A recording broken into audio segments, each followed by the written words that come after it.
अगर आप भी लेना चाहते हैं देश दुनिया की तमाम जानकारी तो आज ही सब्सक्राइब करें हमारे चैनल को। साथ ही नीचे दिए बेल आइकन को जरूर दबाएं ताकि हर अपडेट आप तक पहुंच सके। नमस्कार, प्रभाव साक्षी न्यूज नेटवर्क और आप सभी का स्वागत है। अमेरिका में राष्ट्रपति चुनाव परिणामों को लेकर लोगों का इंतजार बढ़ता ही जा रहा है। इस बीच यह लगभग साफ हो चुका है कि व्हाइट हाउस में जो बाइडेन बैठने जा रहे हैं और डोनाल्ड ट्रंप को अमेरिकी जनता ने खारिज कर दिया है। खुद ट्रंप अब अपनी हार साफ देखकर खींच उतार रहे हैं और मतगणना में गड़बड़ी के आरोप लगा रहे हैं और कह रहे हैं कि मेरे पास अपनी बात साबित करने के सबूत भी हैं, लेकिन वह कोई सबूत अब तक नहीं दे पाए हैं।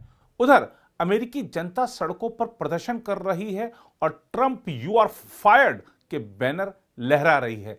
यही नहीं, ट्रंप की अपनी पार्टी के नेता भी अब उनसे दूरी बनाने लगे हैं।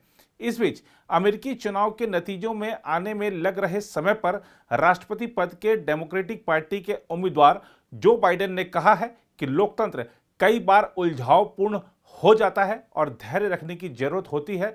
बाइडेन ने अमेरिकियों से मतों की गिनती पूरी होने तक शांत रहने और धैर्यपूर्वक इंतजार करने की अपील की है। व्हाइट हाउस पहुंचने के 270 वोट के जादुई आंकड़े से बाइडेन केवल 6 इलेक्टोरल कॉलेज वोट दूर हैं। वहीं अमेरिका के राष्ट्रपति और रिपब्लिकन उम्मीदवार डोनाल्ड ट्रंप को 214 इलेक्टोरल कॉलेज वोट ही अब तक मिले हैं। डेलावेयर में एक संवाददाता सम्मेलन में बाइडेन ने कहा, अमेरिका में वोट एक पवित्र चीज है। इसके जरिए ही देश के लोग अपनी इच्छाएं जाहिर करते हैं, किसी और चीज से नहीं। मतदाताओं की इच्छा से ही अमेरिका का राष्ट्रपति चुना जाता है। इसीलिए हर एक मत की गिनती होनी चाहिए और यही किया जा रहा है। उन्होंने कहा, लोकतंत्र कई बार उलझावपूर्ण हो जाता है, इसलिए थोड़ा धैर्य रखने की जरूरत है। 240 साल से अधिक समय से इस धैर्य को एक ऐसी शासन प्रणाली से सम्मानित किया जा रहा है जिससे दुनिया ईर्ष्या करती है। अभी चीजें ऐसी हैं, हम ऐसा ही अच्छा महसूस करते रहेंगे। साथ ही बाइडेन ने मतगणना पूरी होने पर अपनी जीत का विश्वास व्यक्त किया। बाइडेन के साथ उपराष्ट्रपति पद की डेमोक्रेटिक पार्टी के उम्मीदवार कमला हैरिस भी मौजूद थी। उधर चुनाव में गलत तरीके से जीत घोषित करने और पेंसिल्वेनिया तथा अन्य राज्यों में मतगणना रोकने के राष्ट्रपति डोनाल्ड ट्रंप के प्रयासों से कुछ रिपब्लिकन नेताओं ने खुद को अलग कर लिया और फिर से राष्ट्रपति बनने के लिए उतावले ट्रंप को ऐसे में अपनी पार्टी में मजबूत समर्थन नहीं मिल रहा है। केंटकी में सीनेट का चुनाव जीत चुके ट्रंप के सहयोगी और सीनेट के बहुमत नेता मिच मैककॉनेल ने संवाददाताओं से कहा कि मतगणना समाप्त नहीं हुई है और चुनाव जीतने का दावा किया जा रहा है। फ्लोरिडा से रिपब्लिकन सेनेटर मार्को रूबियो ने ट्वीट किया, वैध मतों की गिनती में अगर दिन लगते हैं तो यह धोखाधड़ी नहीं है। सीनेटर लिजा मुर्कोस्की ने कहा कि चुनाव परिणाम आ रहे हैं और सभी को संयम बरतना चाहिए। उन्होंने एक बयान में कहा, यह जरूरी है कि हम चुनाव अधिकारियों को उनका काम पूरा करने का समय दें और हम सुनिश्चित करें कि सारे मतों की वैध तरीके से गिनती हो। डेमोक्रेटों पर चुनाव गलत तरह से जीतने की कोशिश करने के ट्रंप के आरोपों पर रिपब्लिकन नेता एडम किजिंगर ने कहा, वोट गिने जाएंगे और आप जीतेंगे या हारेंगे और अमेरिका इसे स्वीकार करेगा।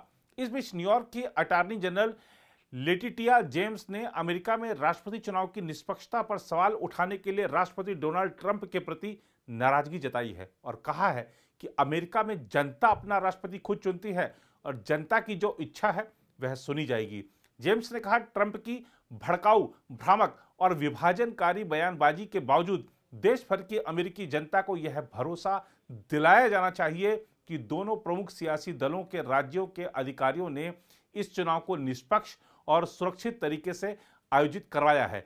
देश भर के चुनाव कर्मी सभी वैध मतों की गणना पूरी मेहनत से कर रहे हैं, जैसा पहले के चुनाव में होता आया है। उन्होंने कहा कि अमेरिका में जनता अपना राष्ट्रपति चुनती है, राष्ट्रपति अपना मतदाता नहीं चुनते। उधर अमेरिका की अदालतों ने चुनाव में कथित गड़बड़ी के खिलाफ राष्ट्रपति चुनाव में रिपब्लिकन पार्टी के उम्मीदवार डोनाल्ड ट्रंप के प्रचार अभियान की ओर से मिशिगन और जॉर्जिया में दर्ज कराए गए मुकदमों को खारिज कर दिया है। ट्रंप प्रचार अभियान ने मिशिगन में अनुपस्थित मतपत्रों, यानी जब कोई व्यक्तिगत रूप से मतदान केंद्र में नहीं जाकर बल्कि अन्य किसी माध्यम से मतदान करता है, की गिनती रोकने का अनुरोध किया था। वहीं जॉर्जिया में प्रचार अभियान ने आरोप लगाया कि वहां अनुचित मतों की भी गणना की जा रही है। मिशिगन कोर्ट ऑफ क्लेम्स की न्यायाधीश सिंथिया स्टीफेंस ने गुरुवार को यह कहते हुए वाद को खारिज कर दिया कि मिशिगन के सेक्रेटरी ऑफ स्टेट स्थानीय मतगणना प्रक्रिया में शामिल नहीं है। अनेक मीडिया संस्थान राष्ट्रपति चुनाव में डेमोक्रेटिक पार्टी के उम्मीदवार जो बाइडेन को मिशिगन राज्य से विजयी घोषित कर चुके हैं। जॉर्जिया में न्यायाधीश जेम्स एफ बास ने वाद को खारिज कर दिया। उन्होंने कहा, मैं अनुरोध को अस्वीकार करता हूं और याचिका खारिज करता हूं। साफ है कि अमेरिका ने नया राष्ट्रपति चुन लिया है और जो बाइडेन के निर्वाचन की सिर्फ औपचारिक घोषणा ही होनी बाकी है। जिस तरह से ट्रंप को पहले अमेरिकी जनता ने और अब धीरे धीरे उनकी पार्टी भी खारिज करती जा रही है, वह दर्शाता है कि अमेरिका में अब ट्रंप युग समाप्त हो चुका है। ट्रंप लोकतांत्रिक देश के राष्ट्रपति जरूर थे, लेकिन वह सबको साथ लेकर चलने में और अमेरिकी जनता का विश्वास अर्जित करने में विफल रहे। प्रभा साक्षी पर प्रसारित होने वाले कोई भी समाचार या जानकारी आपसे मिस नहीं हो, इसके लिए दबाएं ज्वाइन बटन। यह आपको प्रभा साक्षी का विशेष सब्सक्रिप्शन दिलाएगा, वह भी नाम मात्र की राशि पर। इस सदस्यता के साथ आप प्रभा साक्षी के वीडियो समय पूर्व देख पाएंगे। यदि आप यह बटन नहीं भी दबाते हैं तो भी आपका हमारे साथ सफर पहले की तरह ही बरकरार रहेगा।